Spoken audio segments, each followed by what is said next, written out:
a tratar de referirme, si me deja el micrófono, así, me parece que así va a ser mejor.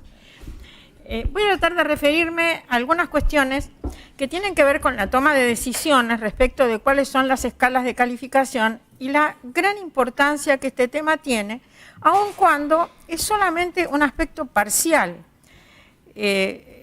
pero no menor, como digo, es un aspecto parcial relacionado con la evaluación de los aprendizajes en general, como se señaló precisamente en el panel reciente. Así que voy a tratar de presentar el tema y de ver algunos de los aspectos en los cuales me parece que vale la pena poner atención. De ninguna manera yo puedo en una conferencia decir cuál debe ser una escala. No existe esto, son decisiones que se toman por múltiples razones, por el entrecruzamiento de múltiples razones, que hace que uno tenga que contestar una serie de preguntas que son interrogantes que se pueden responder de diferentes maneras. No hay, y voy a tratar de mostrar que no hay una única manera de resolverlo, pero que en cada institución y a nivel nacional también hay que encontrar buenas soluciones. Y cuando digo a nivel nacional es porque difícilmente una sola institución pueda adoptar una postura respecto de cuál debe ser la escala, aun cuando, como vamos a ver, en algunos países esta libertad existe. Así que trataré de comenzar planteando algunas de las complejidades que tiene este tema que hoy se ha planteado acá. En cuanto a la calificación, no quisiera separarla de lo que implica adoptar un régimen de promoción, porque nosotros tenemos una escala de calificaciones y vamos a obtener distintas calificaciones de distintos trabajos realizados por los alumnos y luego vamos a tener que tomar una decisión acerca de qué hacemos con esas distintas calificaciones, cómo las procesamos y cómo finalmente podemos tomar una decisión respecto de la aprobación de una materia, de la promoción de los estudiantes. Por eso no son temas que estén separados. Cuando pensamos en calificaciones también tenemos que pensar en el régimen de promoción. Y también, un tema que no podemos dejar de lado, es que toda calificación surge de un proceso en el que se recoge información que es producto de algún tipo de medición. Y cuando yo digo medición, no me refiero solo, incluso lo vamos a ver, a mediciones cuantitativas. Hay mediciones, como ustedes están planteándolo en términos conceptuales, que son cualitativas. El problema es cuál es la relación, entonces, y también se ha planteado recién, entre las mediciones que son de carácter cualitativo y los números y las calificaciones numéricas o la transformación, porque a veces el régimen de promoción lo requiere, y así incluso ustedes lo han planteado, a veces lo requiere tanto en la base de la atribución de una calificación conceptual como en el procesamiento de las calificaciones conceptuales para transformarlas en una decisión de promoción. Quiere decir que no es que la calificación, cuando se dice que es conceptual, no tenga nada que ver con los números. Lo cierto es que no es lo mismo trabajar con una escala de calificación conceptual que con una escala de calificación numérica, como la que ustedes tienen actualmente, aun cuando ustedes la tienen, como suele suceder en el mundo, las calificaciones numéricas tienen un correspondiente en una escala conceptual. Pero solo esa escala conceptual muchas veces abarca más de un grado de la escala numérica. Pero finalmente se convierte en una escala atribuida prácticamente de manera numérica para los alumnos. Así que trataré de mostrar que todas estas cuestiones son cuestiones que no se pueden trabajar separadamente, sino que hay que pensarlas de una manera integrada. Ahora, cuando nosotros hablamos de calificación y de promoción, creo que no podemos olvidar la enorme responsabilidad social que tiene la universidad, que está entregando diplomas. Después de siglos de discusión acerca de si las universidades deberían descender a entregar un diploma que tiene que servir para trabajar, y digo, son siglos de discusión, o cultura general, o cultura superior, o desarrollo personal, o preparación para un trabajo profesional.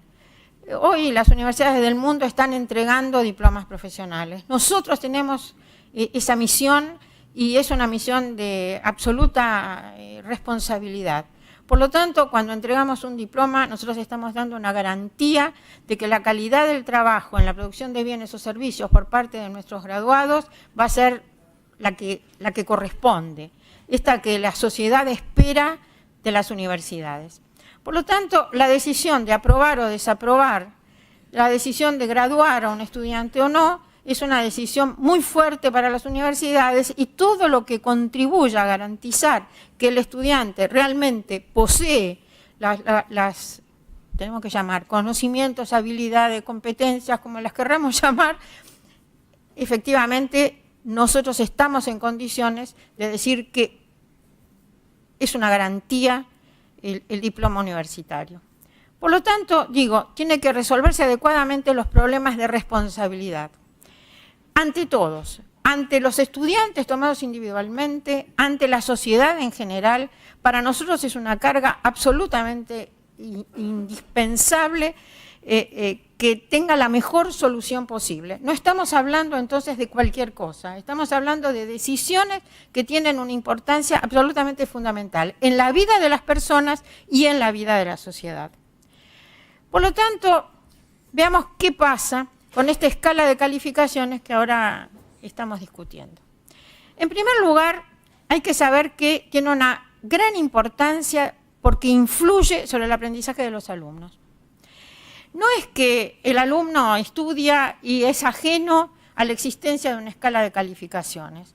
Los alumnos colocan sus niveles de aspiración dentro de esa escala, lo que decide el aprendizaje de los alumnos son sus decisiones respecto de cómo va a estudiar, cuánto va a estudiar, qué es lo que va a estudiar, cuándo va a estudiar. Y la escala de calificaciones, como se dijo hace un momento, es verdad, es simbólica. Y simbólicamente está marcando cuál es el nivel de aspiración que tiene el alumno. Hay alumnos que estudian para obtener los mayores grados de las escalas, otros que se sienten muy felices porque obtienen la nota mínima de aprobación. Algunos, si obtuvieran la nota mínima de aprobación, lloran, otros, en cambio, están muy contentos. Porque en realidad, el que obtiene 3, por ejemplo, y aprueba con 3, es posible que haya obtenido -9. En cambio, el que obtuvo 3 y tenía miedo de no aprobar, probablemente obtuvo +1.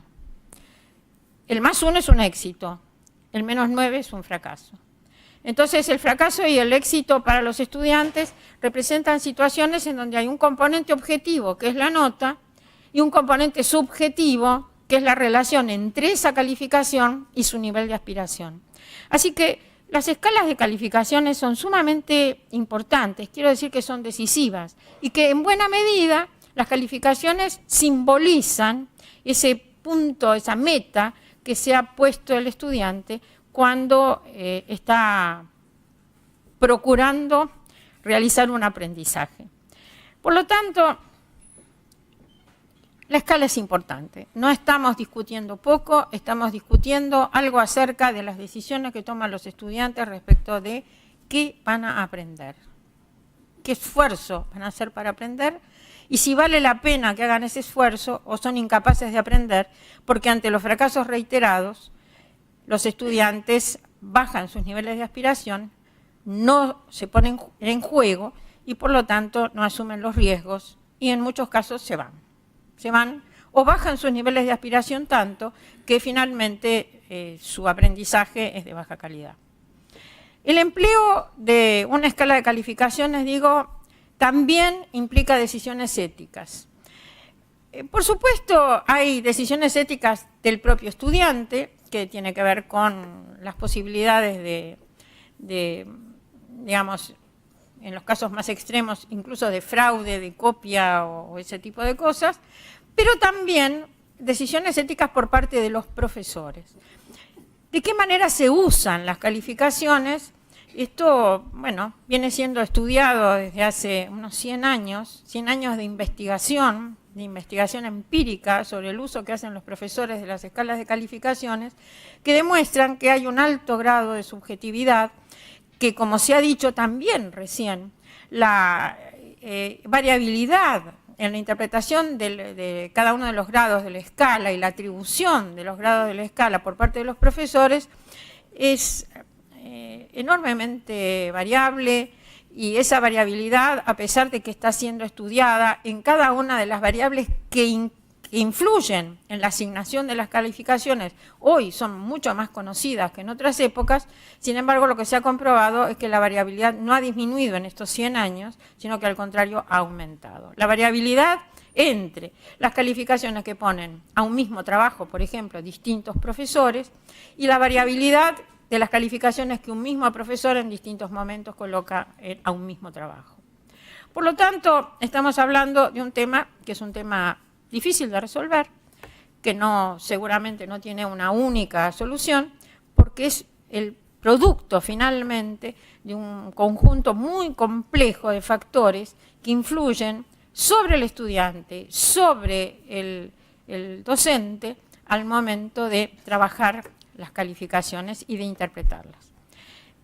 Por eso digo, hay que inspirar confianza, porque si nosotros estamos diciendo esta materia, por ejemplo, está aprobada, existe lo que se llama validez manifiesta, es decir, quienes tienen que ver con esa calificación, sean estudiantes, familia, sociedad, institución, tienen que creer en la honestidad, en la exactitud, en la aceptabilidad, en la corrección de esa calificación. Entonces, la confianza es absolutamente fundamental. Para eso tenemos que poner, como digo, mucha atención en la construcción de las calificaciones y en el uso de las calificaciones. Y esto tiene que ver con la clase de escala que estamos usando.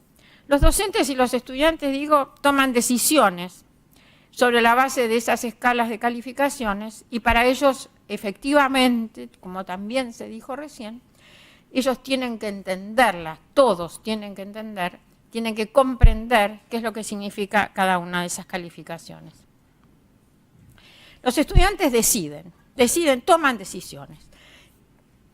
En virtud, como digo, de lo que esperan obtener, de sus niveles de aspiración, deciden si estudian o no. ¿Para qué estudian? ¿Qué objetivos tiene el estudiar? Deciden qué estudian. Todos tenemos experiencia en que cuando los estudiantes nos preguntan, ¿y esto entra en el parcial? Si contestamos que no, bueno, olvidémonos de su existencia. Así que deciden qué estudian y qué no estudian. Deciden cómo estudian, con qué método estudian. Y hay investigaciones que muestran que según que sea cómo perciben los estudiantes que van a ser evaluados, el modo en que estudian. Particularmente en los casos en donde los estudiantes pueden diferenciar métodos de estudios, formas de conocimiento y la forma de conocimiento que le va a ser solicitada al momento de la evaluación según el formato que tenga la evaluación. Investigaciones que han mostrado, por ejemplo, que si para el estudiante la evaluación que se le va a tomar es una prueba de desarrollo o una resolución de problemas o una prueba de múltiple opción, estudia cosas diferentes. Para las pruebas de múltiple opción generalmente estudia datos. Para la resolución de problemas trata de ver qué problemas se le han dado y pensar qué problemas se le podrían presentar. Y para las pruebas de desarrollo trata de mirar aspectos mucho más generales de la información que está manejando. Es decir, que como percibe el estudiante, vuelvo a decir, cómo percibe el estudiante, porque yo no digo que en una prueba de múltiple opción no tenga que razonar, al contrario, se considera que de las pruebas objetivas es la más versátil de todas. Pero el estudiante cree que si se le va a tomar una prueba de múltiple opción, en realidad lo que se le van a pedir son datos, y entonces estudia datos. Como digo, qué estudia y cómo estudia depende mucho de la evaluación, de cómo él percibe que va a ser evaluado. Deciden también cuánto estudian y cuándo estudian, si estudian la noche anterior o estudian a lo largo del tiempo, cuánto estudian, si necesitan profundizar mucho o no. Y cuando yo digo estudio, tengo que definir qué quiere decir estudiar y por qué le estoy poniendo tanto énfasis a la actividad del estudiante que consiste en estudiar. Estudiar significa que está realizando actividades. En primer lugar, conscientes, intencionales, para lograr un aprendizaje. Todas las actividades, la definición es sumamente amplia porque puede implicar también el entrenamiento en destrezas motrices, si se realizan de manera consciente e intencional para lograr un aprendizaje. Entonces, todo tipo de actividades que realice con ese objetivo. Esas actividades son las que van a definir lo que el estudiante aprenda. Y hay buena investigación que muestra que influye más la decisión que toma el estudiante que la enseñanza del profesor. Y estoy diciendo que el estudiante la toma muchas veces con referencia a los modos en que él cree que va a ser evaluado. Los docentes también toman muchas decisiones. Decisiones relacionadas con la calificación, sí. Deciden qué calificación van a asignar a cada alumno. Deciden si van a aprobar o no un trabajo. Deciden si la información que les da la evaluación implica que ellos van a tener que darle algún tipo de orientación, de apoyo, de ayuda a los estudiantes, a algunos estudiantes. También ellos toman una decisión respecto de si tienen en cuenta los resultados de la evaluación, si pueden dar por concluido un tema o necesitan reenseñarlo, por ejemplo. Si pueden seguir adelante con nuevos temas o necesitan volver y revisar algo que pensaban que había sido bien aprendido por los estudiantes, pero que en la evaluación se revela que tienen dificultades. Por eso van a decidir en virtud de esas evaluaciones si continuar con nuevas actividades o no. A veces aprueban a los estudiantes, otras veces deciden no aprobarlos, en virtud de qué, de las evaluaciones que están haciendo, a las que asignaron también calificaciones. Es decir, que las calificaciones no son solo terminales, sino que son calificaciones que se van asignando en el transcurso del aprendizaje y que por lo tanto van a influir en la toma de decisiones al final. Proporciona información esa calificación y también sirve de orientación.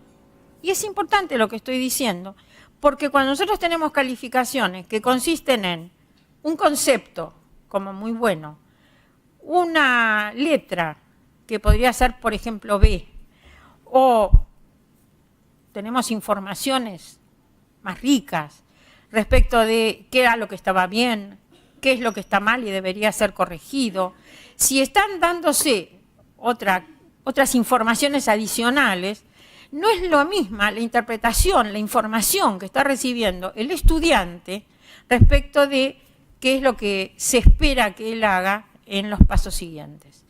Por lo tanto, elegir una escala de calificaciones implica una decisión respecto de qué información y cuánta información uno va a entregar y va a comunicar, porque efectivamente las calificaciones tienen esa función fundamental de comunicación.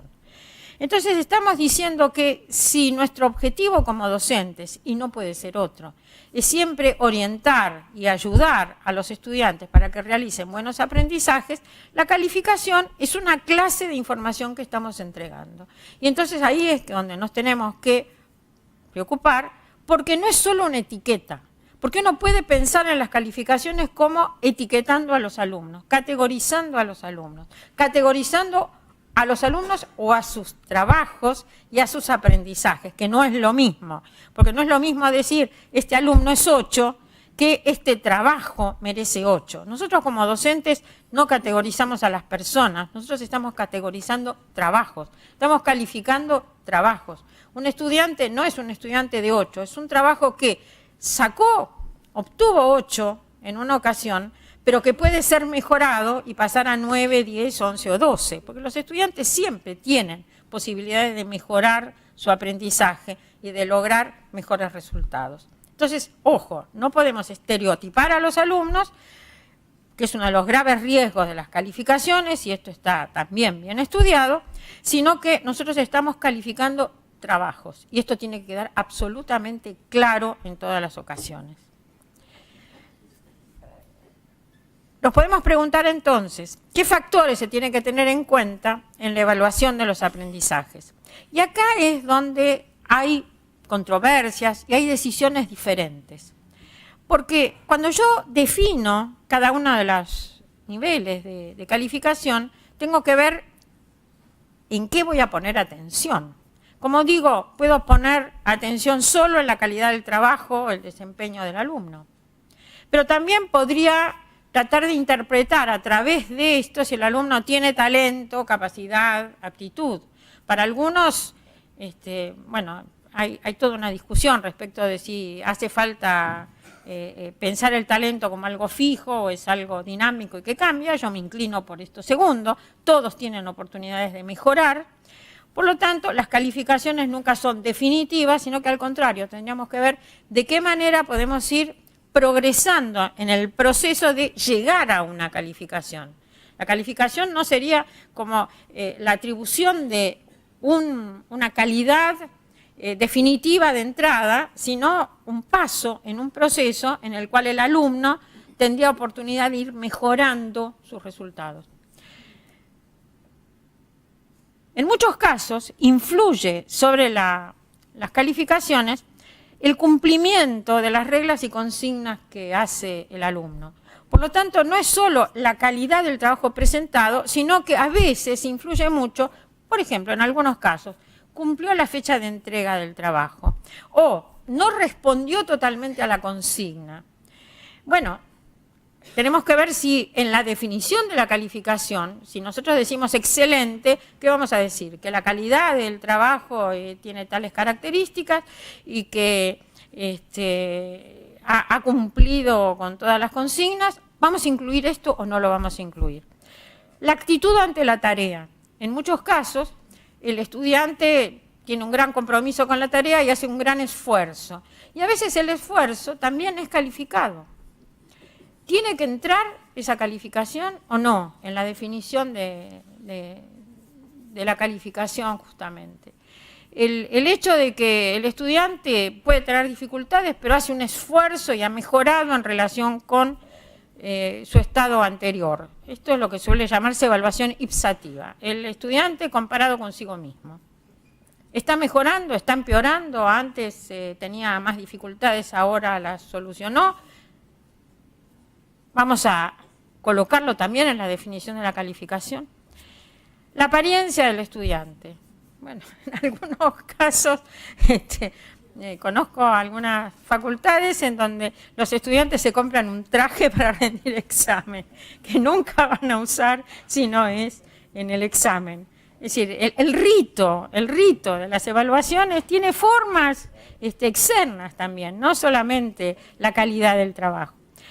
¿Asiste a clases y trabajos? ¿Eso forma parte de la calificación?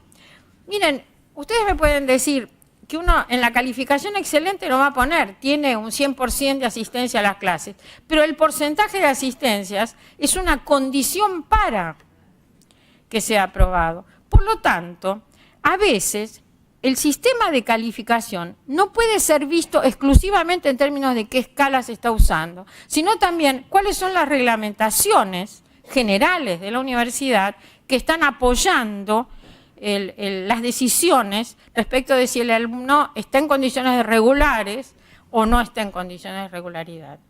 La cantidad de materias que puede el alumno cursar simultáneamente, la cantidad de años, por ejemplo, que dura la habilitación del estudiante para rendir un examen final, si es que no ha exonerado, por ejemplo. En fin, todo esto, que vuelvo a decir, no forma parte del cuerpo de la escala, pero sí forma parte de las condiciones de aprobación. Por lo tanto, hay que mirar siempre más allá de la escala. Hay distintas clases de escalas, y yo voy a diferenciar primero dos. Las escalas llamadas absolutas, que se refieren a cuáles son los conocimientos, las habilidades, las destrezas, las competencias, como no las quiera mencionar. Quiero agregar las actitudes también, porque no podemos olvidar que las actitudes forman parte de la formación profesional, que nosotros podemos definir exclusivamente en virtud de criterios que nosotros consideramos que son los criterios que tienen que ser utilizados en la evaluación. Son absolutas cuando no surgen por comparación con otras calificaciones que han obtenido otros estudiantes, sino cuando nosotros decimos, estos son los conocimientos, habilidades, actitudes, etcétera, que esperamos que el alumno logre, y en virtud de eso, exclusivamente en virtud de eso, comparándolos con los objetivos o el perfil del graduado, en fin, aquello que nosotros coloquemos como criterio, solamente en virtud de eso vamos a asignar la calificación. Pero frente a estas escalas de calificación, hay otras que se han ido desarrollando históricamente, que se han ido utilizando, y que son las escalas llamadas relativas. Las escalas relativas surgen de la posibilidad de tratar, y en su momento históricamente ese fue el origen, de calificar a los alumnos atendiendo a las posibilidades reales que han tenido de lograr los aprendizajes que se proponían. Las posibilidades reales, ¿cómo se pueden conocer? Y en primer lugar, lo que se pensó fue que se podían conocer si uno tomaba en cuenta cuáles habían sido los aprendizajes realizados por el grupo que había recibido esa enseñanza. Así es como aparecen lo que se llaman sistemas de puntajes derivados, como puede ser la graduación sobre la curva, por ejemplo, los puntajes Z, los puntajes T, que surgen empíricamente de normas que son normas derivadas del estudio empírico de las calificaciones que han obtenido los estudiantes. Entonces, a veces, como vamos a ver, se realizan trabajando exclusivamente sobre las calificaciones que un grupo, bueno, relativamente, en un curso relativamente numeroso, los estudiantes han obtenido, y entonces se calcula cuál es la media, cuál es el desvío estándar, y en comparación con eso se definen zonas a las cuales, después quizás lo veamos, zonas en las cuales se atribuye, por ejemplo, la escala clásicamente alfabética A, B, C, D, E o F, ¿no? Definidas, como digo, a partir de una media y del desvío estándar en relación con menos o más respecto de esa media. Las escalas relativas han tratado de tener en cuenta cuáles son las condiciones reales de aprendizaje del alumno. Las escalas absolutas se caracterizan porque no son el producto de la competencia entre los estudiantes. Cuando hablo acá de competencia, hablo del logro de la comparación entre estudiantes, el logro de mejores resultados por unos en detrimento de la percepción de cómo se ven los resultados obtenidos por otros. Es decir, la comparación entre mejores y peores. Entonces, cuando no interesa generar esa clase de competencia entre los alumnos porque no hay una selectividad, por ejemplo, de los alumnos que obtienen mejores resultados, entonces las escalas absolutas es cuando tienen, se afirman y tienen una mayor frecuencia de uso. Todos pueden recibir la misma calificación. Es decir, que si yo tomo una prueba, bueno, todos podrían obtener la máxima calificación, y esto no implica que se use la escala para discriminar cuáles son los estudiantes mejores respecto de cuáles son los estudiantes peores. En las escalas, en cambio, relativas, la competencia se da porque justamente surgen de la comparación entre estudiantes. En las escalas conceptuales, decimos, todos pueden recibir la misma calificación.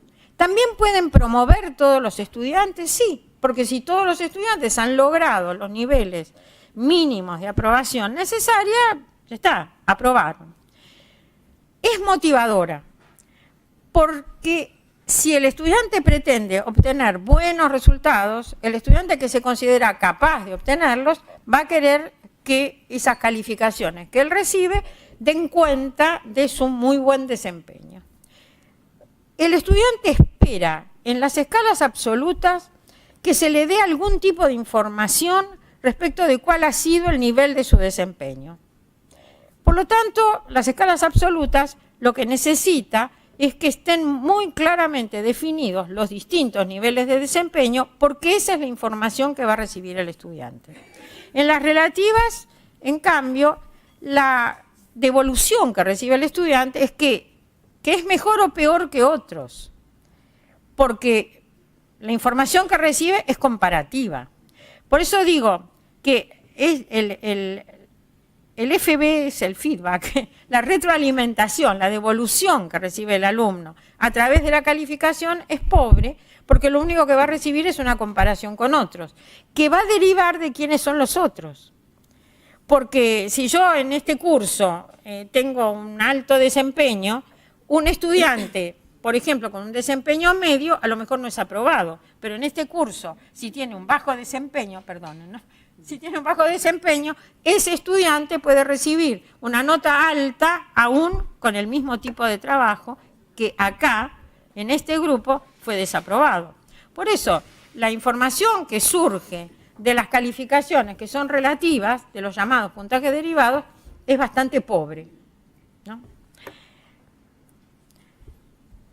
Detrás de esto, es verdad que existe un proceso de medición. Porque llamamos medición a esto que es simplemente producto de la comparación con algo que se puede considerar una unidad o que se define como el término de comparación. Cuando comparamos en virtud de ese criterio, un criterio que podría ser una unidad numérica o no, estamos siempre midiendo. La verdad es que estamos midiendo. Eso de decir la evaluación y la medición son cosas totalmente diferentes, sí lo son cuando la medición es solamente numérica. Pero cuando hay otras clases de medición, como vamos a ver, entonces ya podríamos decir que estamos usando un concepto mucho más amplio de medición. Digo, se pueden medir directamente algunas evidencias, porque recuerden ustedes que si yo evalúo, tengo que ver qué clase de medición estoy haciendo y nunca puedo asignar una calificación si no es en virtud de haber obtenido información. Una información que tiene que tener la forma de evidencia acerca de los aprendizajes que realizó el alumno. Necesito tener evidencias. Esas evidencias son evidencias producto de la observación. Yo no me puedo imaginar qué es lo que sabe el alumno.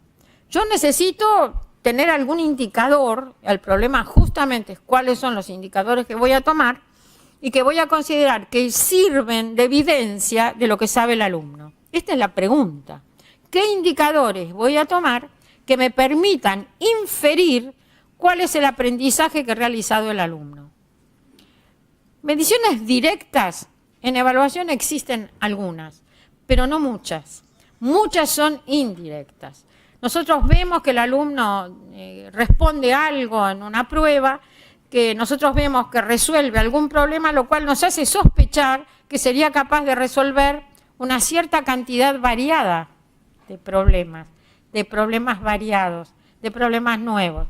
Eso es una inferencia, Nuestro problema es cómo construimos instrumentos que nos permitan recoger evidencia suficiente como para poder inferir qué sabe el alumno, qué aprendió el alumno, cuáles son sus habilidades, cuáles son sus conocimientos, cuáles son sus destrezas, cuáles son sus actitudes.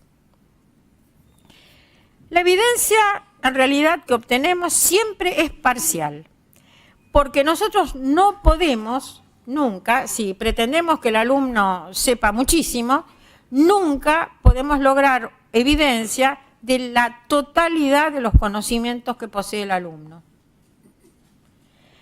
Por eso, uno de los temas difíciles de resolver en estas cuestiones es lograr lo que se llama validez de contenido. La validez de contenido de las evaluaciones que nosotros estamos haciendo supone que la evaluación que nosotros hicimos sobre los contenidos que aparecen en la totalidad, el conjunto de nuestros instrumentos de evaluación, es una muestra representativa de la totalidad del conocimiento que debiera poseer el alumno. Estoy hablando solo de conocimientos, pero pensemos que es mucho más complicado cuando vemos que si formamos profesionales no nos podemos ocupar solo de conocimientos. Entonces, conocimientos teóricos, prácticos, como dije, actitudes, en fin, hay una variedad de aspectos de la formación que nosotros tenemos que evaluar también. Y en la escala de calificaciones que nos propongamos utilizar, tendrían que tener algún lugar todos estos aspectos. en las definiciones, por eso es difícil definirlas, pero es necesario hacerlo, o sea, es imprescindible hacerlo. Bueno, vuelvo a decir, nosotros necesitamos evidencias.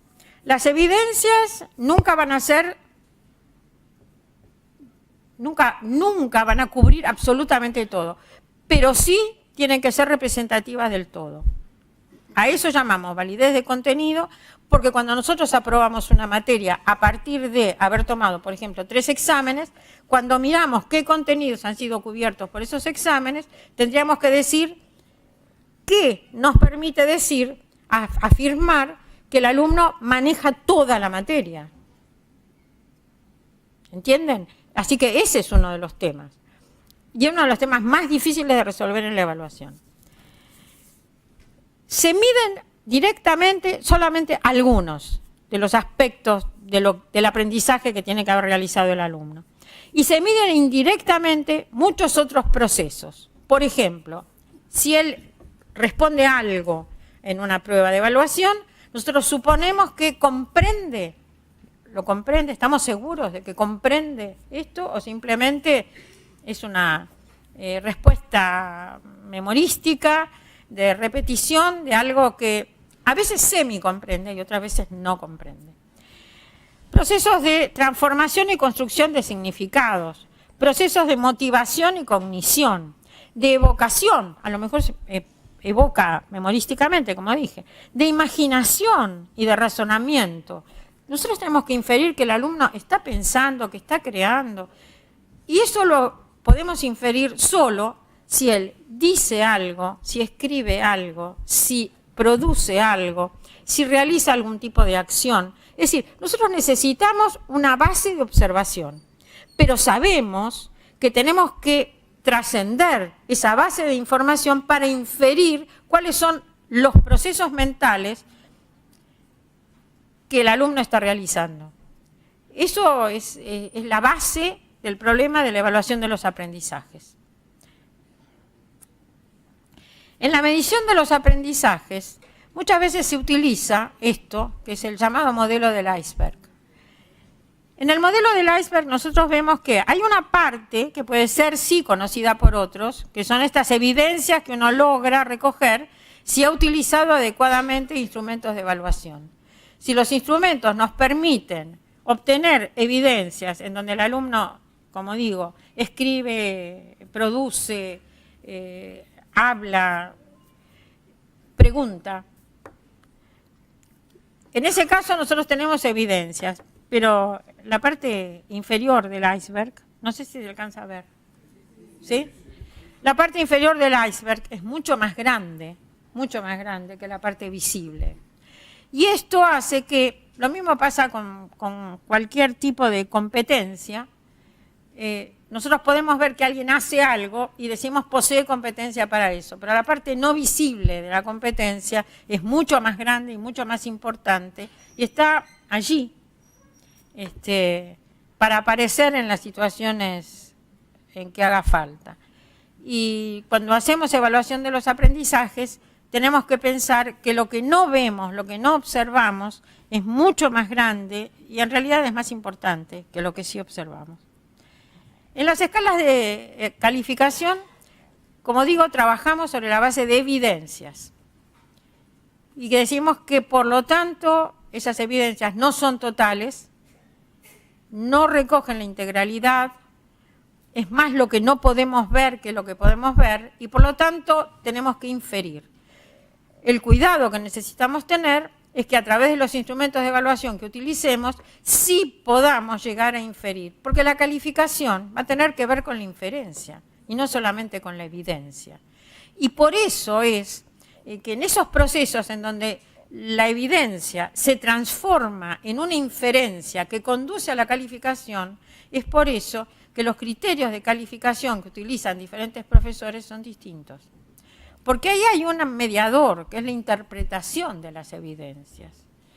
Una interpretación que no nace en el momento en que uno lee las respuestas de los alumnos, sino que está presente de manera fundamental en la construcción del instrumento de evaluación. Porque si yo sé que quiero obtener ciertas evidencias, porque de ellas voy a poder inferir algo, voy a construir un instrumento de evaluación que me permita recoger esas evidencias. Así que estamos diciendo, las calificaciones son relativas también a la escala utilizada, porque de las diversas opciones que tiene el profesor de calificar, elige dentro de una escala determinada cuál es la apropiada para ese trabajo que él está calificando. Entonces, las opciones son opciones que tienen que estar definidas, tienen que ser claras, muy claras, y tienen que contener todos los elementos importantes que tengan que ser tenidos en cuenta a la hora de elegir uno de los grados de la escala. Y estoy de acuerdo justamente con lo que dijo recién uno de los compañeros, y es que la escala es simbólica. Para el alumno es un símbolo, para el estudiante es un símbolo, y como ayer decía justamente uno de los compañeros en una clase, que una de las dificultades mayores, y es cierto, esto es lo que se ha observado precisamente en muchos trabajos, una de las dificultades mayores para los profesores es sintetizar en un grado de la escala la enorme cantidad de información que a veces uno tiene respecto de qué es lo que el alumno ha aprendido. Es decir, que llegar a esa síntesis, a ese resumen en aspectos diferentes para un grado de la escala suele ser muy difícil. ¿Cómo resumo yo todo esto? ¿Cómo resumo lo que el alumno sabe? Quiero decirles que los criterios absoluto y relativo, si bien representan escalas diferentes utilizadas en las universidades, en algunas escalas absolutas, en otras escalas que han venido siendo utilizadas durante bastante tiempo por universidades incluso muy importantes en el mundo, que son escalas relativas, nosotros es verdad que optamos por escalas absolutas. En general, en nuestros países, y acá, así como se han planteado, son escalas absolutas, no son relativas. Pero ¿qué profesor queda exento de comparar el trabajo que el alumno ha presentado hoy con el trabajo de otros alumnos o con los trabajos que otros alumnos han hecho en su experiencia en años anteriores? Es decir, la comparación es algo que forma parte integral, así como esa tercera modalidad, que es la evaluación de la comparación del alumno consigo mismo, representada por el esfuerzo. Yo he escuchado, por ejemplo, situaciones en las cuales la consigna de trabajo era compare al autor fulano con el autor mengano, compare la teoría tal con la teoría cual, y el alumno lo único que hace es presentar la teoría tal y la teoría cual, y no compara. Y entonces los profesores dicen, bueno, no cumplió la consigna, no comparó, pero en realidad ha hecho un esfuerzo, estudió las dos teorías, ¿no? Entonces, nuestro problema no es que para ponerle la nota máxima, la calificación máxima, haya tenido que cumplir la consigna, sino que también tenemos estados intermedios, y en esos estados de calidad intermedia aparece que el esfuerzo del alumno también pesa. Entonces, bueno, ¿cómo hacemos para resolver esto? Lo aprobamos habiendo cometido errores. Bueno, perdone, voy a seguir muy rápido porque ya es lo que quiero mostrar. La confiabilidad de la escala entonces depende de la claridad de la definición y de la diferenciación que se puede hacer entre grados. Y quiero decirles esto, a mayor número de grados, mayor riesgo de error. 12 grados, 13 grados son muchos, son difíciles de manejar, pero mucho más cuando ustedes se plantean, por ejemplo, 3 grados de desaprobación, 0, 1 y 2, y 10 grados de aprobación. Diferenciar los 10 grados de aprobación es 10 niveles distintos de aprobación. Además, una escala totalmente despareja, en donde recién se han planteado los problemas y realmente yo creo que estaban sumamente claros. Hay un exceso, por un lado, de grados en la escala y en segundo lugar hay un desequilibrio demasiado grande entre los grados de aprobación, es decir, un 3, es cierto lo que dicen, un 3 implica un 25% de la escala y el resto es de aprobación. Esto se interpreta mal y todas las cosas que ustedes han ido marcando me parece que son absolutamente correctas. Hay que corregir esa escala. Tiene un número excesivo de grados, pero además está totalmente desequilibrada. No se puede interpretar bien y en la comunicación plantea muchos problemas. Pero quiero decir que a mayor número de grados, mayor riesgo de error. Es cierto, en el uso de la escala. Pero a menor número de grados, menor información. Quiere decir que si yo en una escala de muchos grados le asigno una calificación, esa calificación puede querer decir algo en comparación con el más y el menos. Pero no es esa la clase de información que necesita el alumno, no es el símbolo de más o menos, sino que es la información acerca de en qué ha consistido la bondad y los problemas, las dificultades de su desempeño. Y eso solo lo puede resolver el profesor.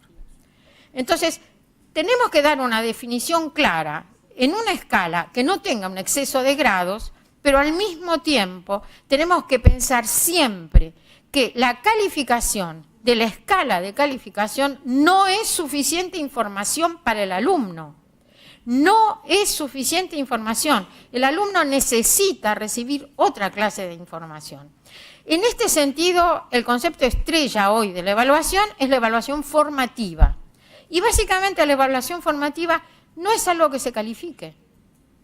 Se puede calificar la evaluación en un sentido de evaluación sumativa, en un parcial, por ejemplo, aunque se toma en el primer mes de clases, evaluación sumativa.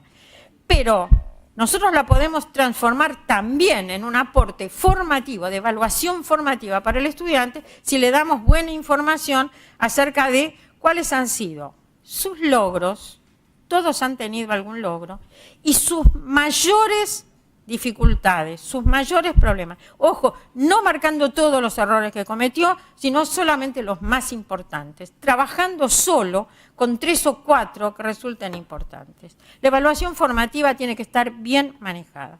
Por eso marqué, la información específica que acompaña a la calificación tiene que ser provista por el profesor. La escala de calificaciones no puede resolver todo. El problema es cómo la maneja el profesor. Las investigaciones sobre confiabilidad han mostrado una escasísima objetividad por parte de los profesores en las escalas de calificaciones utilizadas. Tanto cuando han sido pocas calificaciones en la escala, pocos grados de la escala, como mayor número de grados de la escala. Son muy poco confiables.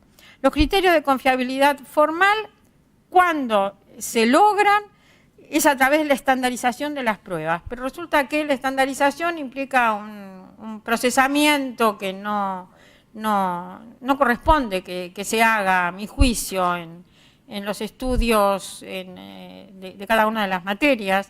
Sí se puede justificar a lo mejor cuando uno trata de estandarización, quiere decir uniformización, y es un procesamiento muy complicado que se hace, a veces se hace en los exámenes internacionales o exámenes nacionales generales, pero no creo que convenga pensarla. Por lo tanto, la confiabilidad tiene mucho que ver con la claridad de la definición y el uso que hacen los docentes de esa escala. La validez de la escala depende de la pertinencia de la definición y es básicamente cualitativa. La validez, entonces, se define en función de qué es lo pertinente que tiene el criterio de evaluación respecto de qué es lo evaluado, la materia evaluada, el contenido evaluado. La validez va a depender básicamente de los contenidos y de los usos que se hagan de esa evaluación. Por eso hay definiciones de grados de calidad que son de características generales o específicas de dominio. Es decir, generales en la escala de calificaciones si yo tengo una única escala, por ejemplo, para la universidad. Pero si yo la diferenciara, podría tener escalas que son generales para la universidad y diferenciaciones por áreas o regiones de formación. Y también, como digo, de cualidades de tarea, porque podría llegar, como alguno de ustedes dijo hoy, al nivel de la rúbrica, por ejemplo, una rúbrica ad hoc que completaría las calificaciones en el sentido de poder registrar diferencias según se trate de unas tareas o de otras, lo que para el estudiante le resulta absolutamente fundamental. No sé si se sabe qué son rúbricas. ¿Se sabe qué son rúbricas? Son matrices de doble entrada en las cuales se definen en las filas distintos aspectos del trabajo presentado y en las columnas niveles de calidad. Cada uno de los cuadraditos se define, no es que quede vacío, sino que se define en qué condiciones para tal fila de tal dimensión el nivel muy bueno es definido con estas características específicas. Digo, hay rúbricas más generales, hay rúbricas más específicas, rúbricas ad hoc, pero esas sí le permiten al estudiante dos cosas. Una, entender la calificación que recibe y en segundo lugar, tener la rúbrica en la mano cuando está estudiando, cuando está preparando un trabajo. Sabe cuáles son los criterios, pero sabe con claridad cuáles son los criterios que se van a utilizar para calificarlo. Por eso la rúbrica es un acompañante muy, pero muy importante. Es uno de los aportes interesantes de las últimas décadas en el campo de la evaluación para mejorar la comunicación de los resultados de los alumnos. Bueno, digo, depende de los instrumentos de evaluación que usan los profesores. Peligros, me voy a tomar un momentito para decir esto y otro momentito para otra cosa. Perdón. Sí. Digo, hay un peligro en la búsqueda de mayor confiabilidad en un abuso de la estandarización en las pruebas. También hay una cuantificación abusiva, porque bueno, cuando empezamos a jugar con números todo parece exacto y no nos cuesta mucho sumar, dividir y hasta obtener decimales. Y si yo, cuando tengo una escala de 13 grados y tengo hasta centésimos, ¿cuántos grados de la escala tengo? Es impresionante. ¿Puedo diferenciar esos grados de calidad? Decididamente no. Hay una limitación de la evaluación a conductas observables, en la búsqueda precisamente de mayor exactitud, precisión. Entonces me olvido de la interpretación, de que son evidencias nada más, de parte de lo que el alumno tenía que aprender, y entonces me quedo solamente con lo observable. Hay una reducción de las respuestas buscadas a lo preestablecido, porque, por ejemplo, por razones de practicidad y también de búsqueda de mayor confiabilidad, utilizo exclusivamente, no está mal usar pruebas de múltiple opción, porque eso me da conocimiento de ciertos aspectos de la formación del alumno. Pero si solamente puedo usar esa clase de pruebas, las respuestas están preestablecidas. Y lo único que espero es que el alumno diga lo que estaba preestablecido, que era lo que estaba bien. Pregunto solo aquello que puede ser respondido de acuerdo con respuestas preestablecidas. Y falta alineación, entonces, entre la enseñanza que nosotros esperamos que genere creatividad, autonomía en el futuro profesional, capacidad de trabajar en situaciones de incertidumbre y todo eso, y lo reduzco a una colección interesante en un tipo de instrumento de evaluación que es sumamente versátil porque efectivamente permite evaluar formas de razonamiento, pero razonamientos que van a tener conclusiones que ya están predeterminadas y que de las cuales no se puede escapar. Entonces, en esta búsqueda de equilibrio hay cierta clase de instrumentos que me permiten evaluar algunos aspectos y hay otras en las cuales voy a tener que resignarme a no tener la confiabilidad deseada, sino que me arriesgaré a que los profesores que toman tantas decisiones importantes en temas de enseñanza también tomen decisiones respecto de las evaluaciones. Bien, y como dije, sí quería... Miren, hay un tema al cual me voy a referir muy, muy rápido, perdonen, no sé si se ve, me parece que no. No sé por qué, es un problema de programa, sí, decididamente. Bueno, miren. Efectivamente hay variables continuas y variables discontinuas o discretas, y la escala puede ser de una forma o de otra. Y entonces, llamamos medición a un proceso de diferenciación y clasificación en función de cierta conducta o característica. Pero sí quería diferenciar 4 tipos de escala de medición. Y esto es en virtud de algo que justamente se dijo recién. Hay escalas nominales. Vamos a ver si esto sí se puede leer. A ver si. Acá tengo una escala nominal en la cual, por ejemplo, puede decir que en un censo de población yo lo que voy a hacer es medir cuántos habitantes en este país hay uruguayos, por ejemplo, nativos o por adopción, y no uruguayos. No los pongo ni superior ni inferior, los dos están en el mismo nivel, pero sí puedo contarlos. Esa es una medición que se hace en virtud de lo que a mí me interesa diferenciar. Me puede interesar diferenciar quiénes son, cuántos tenemos nativos y cuántos tenemos por opción o no. Es una decisión de quienes hacen la medición.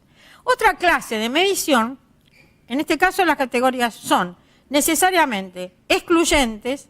Esto quiere decir que o es una cosa o es la otra, no puede ser las dos al mismo tiempo, y tiene que ser completa. Es decir, que toda persona que está en el Uruguay tiene que poder entrar dentro de una de estas categorías. La medición ordinal tiene esas mismas características, tienen que ser excluyentes, o es una cosa o es la otra. Están ordenadas, sin embargo, de mayor a menor, pero la distancia que hay entre los grados puede no ser igual. ¿Se entiende? Porque ustedes después me van a decir, esta escala que están proponiendo, qué clase de medición implica. Hay una escala que se llama escala de intervalos, que tiene las mismas características. Los grados tienen que ser mutuamente excluyentes, tiene que ser completa, es decir, todo tiene que entrar dentro de alguna categoría, pero las categorías están ordenadas como en la escala ordinal, pero las distancias que hay entre grados consecutivos tienen que ser iguales. Tienen que ser iguales. Pero no tiene cero absoluto. Es como la escala de temperatura. No tiene cero absoluto. El cero absoluto es negativo y está muy por debajo. Pero las distancias que hay entre el 3 y el 4, el 4 y el 5, el 5 y el 6 son iguales. Las escalas de razones tienen las mismas características que las escalas de intervalos, pero tienen cero absoluto. Eso quiere decir, vean ustedes, que la interpretación que yo puedo hacer de estas mediciones es diferente. Por ejemplo, si tiene cero absoluto, yo puedo decir que el que obtuvo 5 sabe la mitad del que obtuvo 10, que es algo que alguien dijo hace un momento. Es decir, que cuando yo tengo escalas numéricas, podría pensar, ahora vuelvo a decir, podría pensar, si es una verdadera y correcta escala numérica, que es una escala de razones, y entonces sí, puedo decir que el que sabe 2, por ejemplo, sabe la sexta parte que el que obtuvo 12. Pero para eso tiene que ser una escala de razones. La tengo que definir como una escala de razones. Para sacar promedios, ¿qué clase de escala necesito? ¿De razones o de intervalos? Si no es de intervalos, yo no puedo sacar promedios. Si la distancia que hay entre 3 y 4 no es igual a la que hay entre 4 y 5, no puedo decir que el 4 sea el promedio de 3 y 5. Es decir, que yo necesito tener tal definición y uso de las escalas que efectivamente pueda sacar, por ejemplo, promedios. Si no, el promedio es un dibujo. ¿Qué clase de escala es la que se propone? Aparentemente es ordinal, por lo tanto los promedios no existen. Así es. Así es. Es una escala ordinal. Las escalas conceptuales son escalas ordinales. Bien. Y entonces, ¿cómo? Sí, en las escalas ordinales hay. Esa es la característica de la escala. A ver. Acá está. Es ordinal. Las categorías están ordenadas. Muy bueno, regular, malo. Muy frecuente. Con mucha frecuencia, moderadamente frecuente, no frecuente, qué sé yo, también es una escala. Depende de las escalas ordinales, se definen en relación con esto que uno está buscando como atributo medir. Quiere decir que puedo tener escalas de calidad, puedo tener escalas de frecuencia, de velocidad. Es una escala conceptual, efectivamente, que ha sido definida en términos de la calidad académica del trabajo del alumno. Y como ustedes varias veces han dicho que el problema de la internacionalización ha planteado cuestiones de comparabilidad en las calificaciones obtenidas, yo acá he tratado de, bueno, acá digo, para construir una escala tengo que determinar el número de escalas. Bueno, pero esto ya se ha dicho recién, así que no lo vuelvo a decir. Calificaciones en universidades en Estados Unidos, acá tengo, por ejemplo, una que se usa en algunas, pero que ha tendido a ser reemplazada, que es el A, B, C, D, que era producto de los puntajes derivados, es decir, la distancia medida en unidades de desvío estándar respecto de la media, o, por ejemplo, acá referida a puntos en un examen, ¿no? Porque depende de cómo se define. Lo que da, a su vez, finalmente se transforma el A más en un puntaje final. El A más ha tendido a desaparecer, así que más bien es A. Y se ha usado el A como equivalente a 4. El A menos 3,67, sistema, y estoy tomando el ejemplo de una universidad muy prestigiosa, porque hay diferencias entre las distintas universidades de cómo se usa el sistema, en donde, por ejemplo, hay un sistema general para algunas carreras y hay sistemas diferentes para otras carreras. Es decir, que no toda la universidad tiene el mismo sistema, la misma escala de calificación para todas las carreras. Uno tendría que conocer, cuando un estudiante viene, de qué carrera viene, para poder saber qué significa esa calificación. Pero también quiero mostrarles que aparecen dentro de las escalas otros elementos. Bueno, en este caso aparece, por ejemplo, auditado pero sin crédito, H honoris. Porque hay cursos que son cursos más avanzados que el alumno puede elegir entre tomar un nivel, podríamos decir, normal o un nivel avanzado. Si el alumno hace un nivel avanzado, los puntos que recibe son puntos de honor.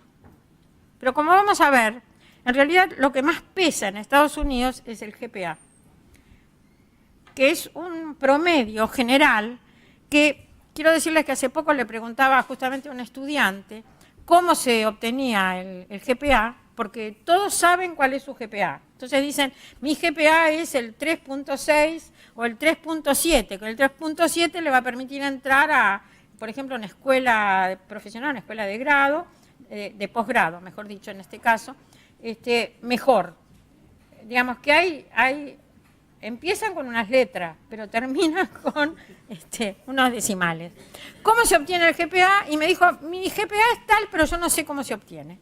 Porque es medio complicado, ahí lo tienen. En realidad se multiplica cada calificación por el número de créditos que le da ese curso y después se suman todas esas calificaciones que se obtuvieron mediante esa multiplicación y se divide por el total de créditos que el alumno tomó en ese semestre.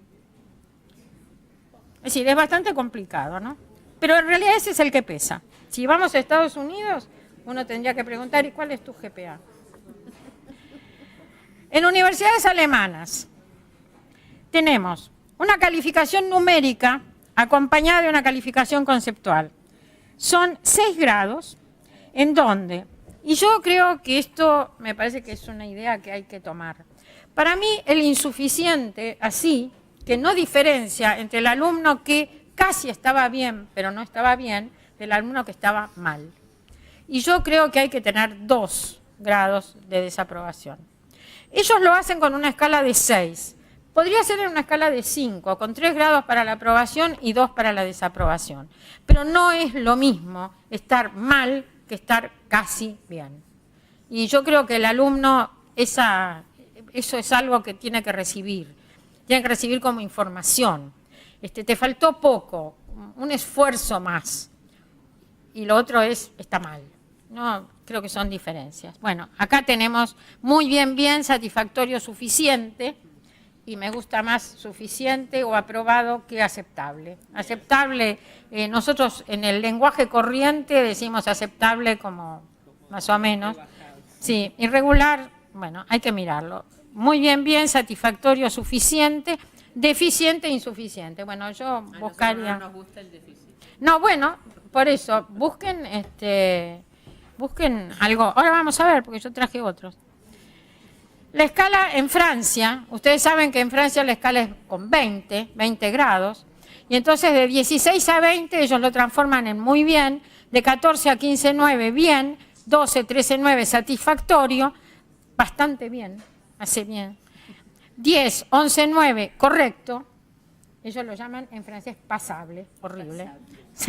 0 a 9,9 desaprobado. Ellos tienen un solo grado para la desaprobación. En universidades españolas, quiero decir que encontrar las equivalencias no es tan sencillo. No.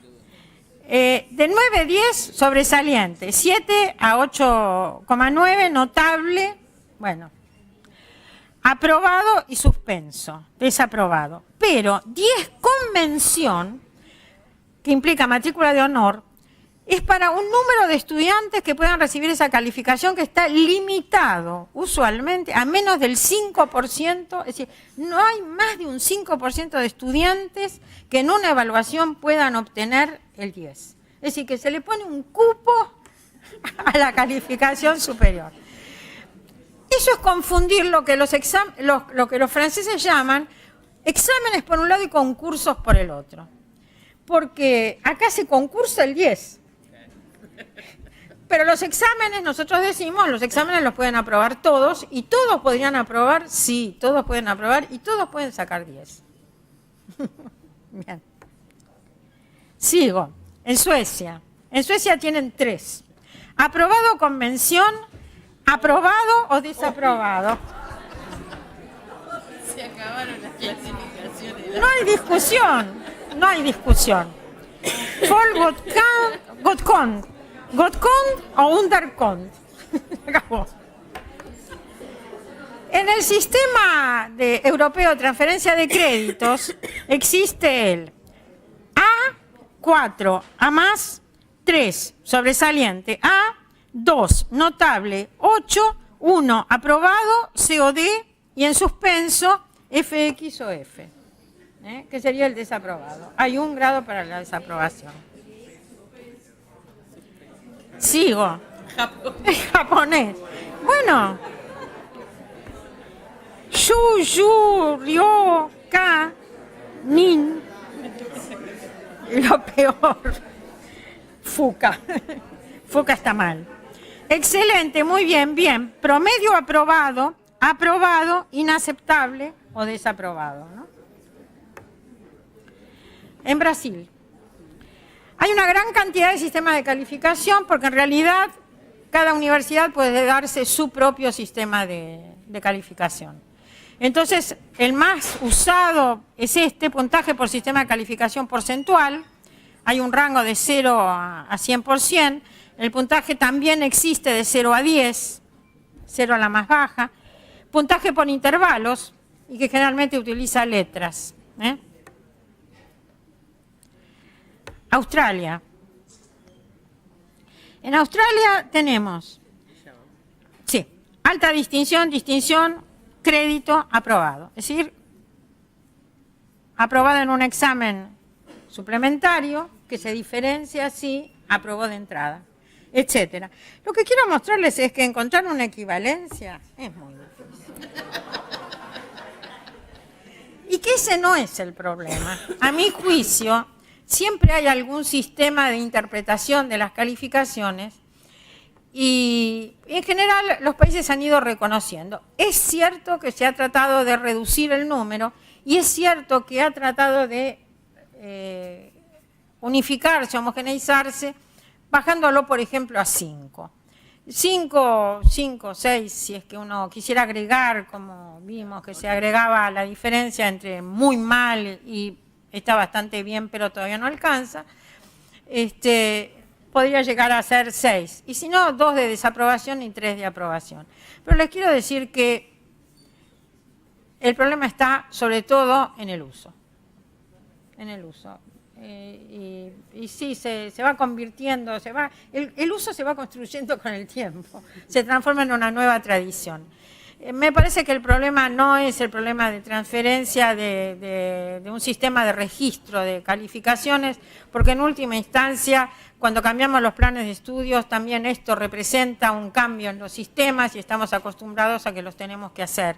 Y en el caso de las escalas de calificaciones, bueno, quizás, yo no sé, piénsenlo ustedes, podría solucionarse pensando que aquellos que ingresaron y que están siendo calificados con un sistema de calificación seguirán siendo calificados con ese sistema y los que ingresen serán calificados con un nuevo sistema. A lo mejor esa puede ser una solución, en lugar de hacer reconversiones, ¿no es cierto? Sino que se haga en función de las nuevas cohortes que van ingresando.